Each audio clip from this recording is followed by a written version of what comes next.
내 아가페 사랑이 마음에 충만하시기 바라겠습니다. 오늘 말씀은 로마서 10장 18절에서 19절 말씀입니다. 그러나 내가 말하노니 그들이 듣지 아니하였느냐.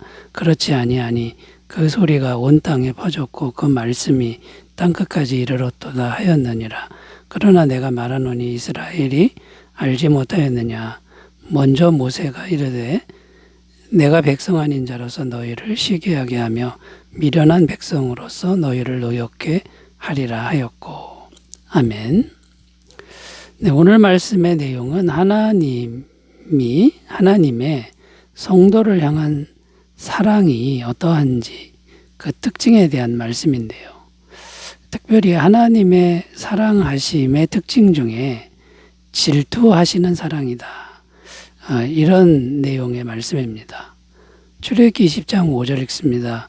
그것들에게 절하지 말며 그것들을 섬기지 말라. 나 내 하나님 여호와는 질투하는 하나님인즉 나를 미워하는 자의 죄를 갚되 아버지로부터 아들에게로 3, 4대까지 이르게 하거니와. 여기 보면 하나님은 자신을 질투하는 하나님이다라고 선포하십니다. 왜 질투한다고 하시는 것일까요? 그만큼 사랑하신다라는 것을 표현하는 것입니다. 사랑한다고 하면서 질투하지 않는다는 것은 있을 수가 없죠.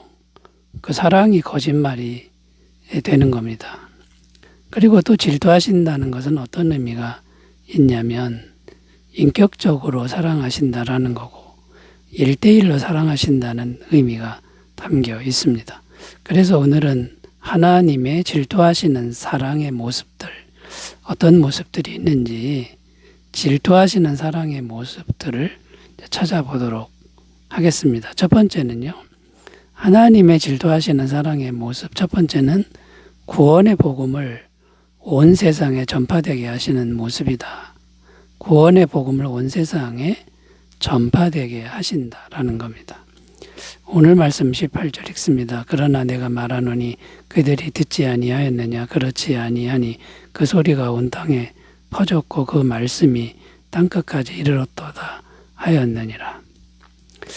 무슨 내용이냐면 구원의 복음이 온 세상에 전파되었다는 말씀입니다. 어떻게든 구원의 복음을 다 들을 수 있도록 하나님이 전파되게 하셨다는 것인데요. 왜 그렇게 하셨느냐?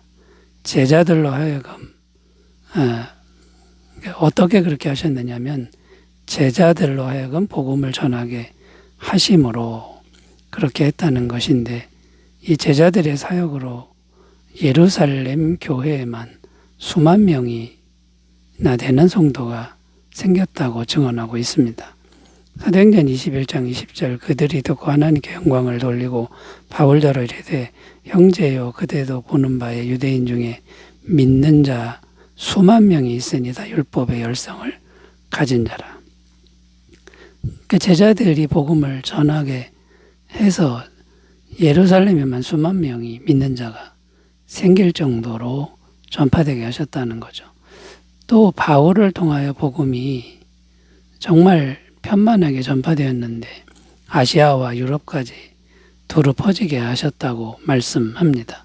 로마서 15장 19절 표적과 기사야와 기사의 능력으로 성령의 능력으로 이루어졌으며 그리하여 내가 예루살렘으로부터 두루 행하여 일루리곤까지 그리스도의 복음을 편만하게 전하였노라.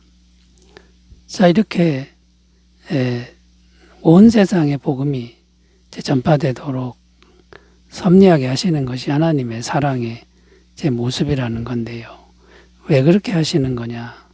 어떻게든 모든 사람들이 복음을 듣고 구원받게 하려는 사랑의 마음이 간절했기 때문에 어떻게 해서든지 복음이 편만하게 전파되도록 하셨다라는 것이고 이를 위해서 사도 바울의 마음에 목숨까지 생명까지도 아끼지 않는 그런 믿음을 주셨다라는 겁니다. 사도행전 20장 24절 내가 달려갈 길과 주 예수께 받은 사명 곧 하나님의 은혜의 복음을 증언하는 일을 마치려 하면은 나의 생명조차 조금도 귀한 것으로 여기지 아니하노라. 자, 이렇게 해서 복음이 온 세상에 전파되도록 열심히 하나님이 주의 종들과 함께 하시는데, 디모데전서 2장 4절에 보면 하나님은 모든 사람이 구원을 받으며 진리를 아는 데 이르기를 원하시느니라. 그러니까 모든 사람을 엄청나게 사랑하신다라는 말씀이 되는 겁니다. 그 엄청난 사랑하심 때문에 오늘날 우리들에게도 복음이 전해진 것이고, 우리가 복음을 듣고 믿음으로 구원을 받게 되었다는 것입니다. 자, 그러므로 우리의 할 일은 무엇일까요? 구원의 복음, 이것을 항상 묵상할 때 하나님의 엄청난 사랑하시는 마음, 사랑의 마음을 묵상해야 된다라는 거고요. 또 기회가 되든 안 되든 언제든지 이 사랑의 복음을 다른 사람에게 전하는 삶을 살아야 된다라는 것이죠. 자, 구원의 복음을 온 세상에 전파되게 하시는 것이 하나님의 질투하시는 사랑의 모습 살펴봤고요. 두 번째는 어떤 것이 있을까요? 세상 사람들로부터 하나님의 백성이 억압받게 하시는 모습이다. 하나님의 백성들이 세상 사람들로부터 억압을 받게 하시는 모습이 질투하시는 사랑의 모습이다 라는 겁니다. 19절 읽습니다. 그러나 내가 말하노니 이스라엘이 알지 못하였느냐. 먼저 모세가 이르되 내가 백성 아닌 자로서 너희를 시기하게 하며 미련한 백성으로서 너희를 노엽게 하리라 하였고. 자, 이 말씀에 보면 내가 백성 아닌 자로서 너희를 시기하게 하며 미련한 백성으로서 너희를 노엽게 하리라, 이렇게 기록하는데, 역사적으로 생각해 보면 이스라엘보다 이방 백성들이 더 강해진 때가 많았다는 겁니다. 그래서 이방 백성들로부터 하나님 백성, 이스라엘 백성들이 억압을 받게 하셨다라는 것인데요. 왜 그렇게 하신 거냐면 이스라엘 백성들이 하나님 대신 우상들을 섬겼다는 것입니다. 그래서 질투하시는 하나님께서 그 하나님의 백성들을 돌이키게 하시려고 이런 고난을 허락하셨다라는 것입니다. 신명기 32장 21절 22절입니다. 그들이 하나님이 아닌 것으로 내 질투를 일으키며 허무한 것으로 내 진노를 일으켰으니 나도 백성이 아닌 자로 그들에게 시기가 나게 하며 어리석은 민족으로 그들의 분노를 일으키리로다. 그러므로 내 분노의 불이 일어나서 수월의 깊은 곳까지 불사르며 땅과 그 소산을 삼키며 산들의 터도 불타게 하는도다. 이게 무슨 말이냐면 이스라엘 백성들이 우상 숭배를 하니까 질투하시는 하나님이 이방 백성들이 쳐들어오게 해서 전쟁이 나게 하고 압제를 당하게 하셨다라는 내용이죠. 자, 하나님의 질투하시는 사랑의 마음이 있기 때문에 이런 일을 허락하셨다라는 건데, 이것은 버리려고 하는 게 아닙니다. 다시 끝까지 사랑을 도로 찾겠다라고 하는 하나님의 강력한 의지의 표현이라는 것입니다. 자, 그러므로 우리의 할 일은 무엇입니까? 빨리 돌이키는 것이 우리의 할 일입니다. 고난과 재앙이 우리 가운데 와 있습니까? 이것은 질투하시는 하나님의 다시 돌아오라는 사랑의 그런 외침이다. 사랑의 호소다라는 것을 기억하고 빨리 하나님 사랑하는 길로 돌이켜야 될 줄로 믿습니다. 자, 세 번째로 가보겠습니다. 하나님의 질투하시는 사랑의 모습 또 뭐가 있을까요?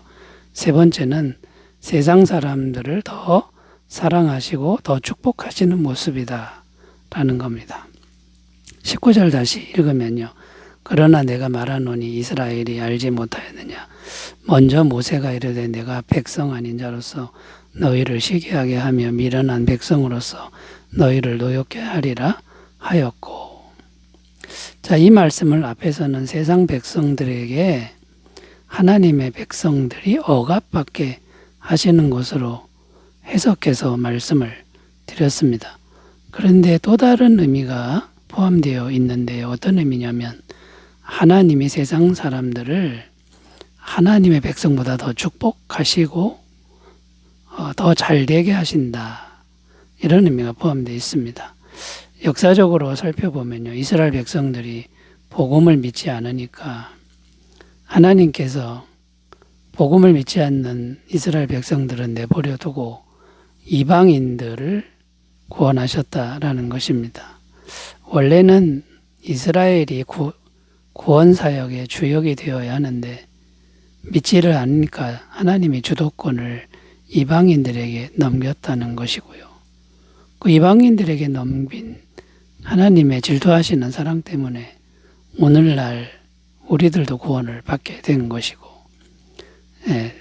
미국을 거쳐 대한민국이 이제 선교 사역의 주역이 된 것이다라는 것이죠. 로마서 11장 11절 읽습니다. 그러므로 내가 말하노니 그들이 넘어지기까지 실족하였느냐? 그럴 수 없느니라. 그들이 넘어짐으로 구원이 이방인에게 이르러 이스라엘로 시기 나게 함이니라. 자, 이방인들을 축복하니 함으로 인해서 하나님의 백성들이 시기나라고 이렇게 하신다라는 것이죠. 자, 그러니까 무슨 말입니까? 먼저 이스라엘이 복음을 배척하자 하나님은 질투하셨다는 것이고, 그래서 하나님은 이스라엘 백성들로 하여금 질투나게 하시려고 이방인들을 풍성하게 복주셨다, 구원하셨다라는 겁니다. 이것은 오늘날 어떤 것과 같은 거냐면 성도가 불순종할 때 하나님은 성도 옆에 있는 세상 사람들을 더 잘되게 하신다. 세상 사람들이 더 축복받게 하신다. 이런 것과 같은 의미입니다. 그래서 어떻게 세상 사람들이 하나님 믿는 나보다 더 축복을 받는가? 내가 더 하나님 잘 믿어야 되겠다라는 마음을 불러일으킨다라는 것이죠. 자, 그러므로 우리의 할 일은 무엇입니까? 빨리 하나님께로 돌이켜서 하나님의 사랑의 관계를 다시 회복하는 것입니다. 그러면 질투하시는 하나님의 마음이 풀어져서 마음껏 우리를 축복하신다라는 것이죠.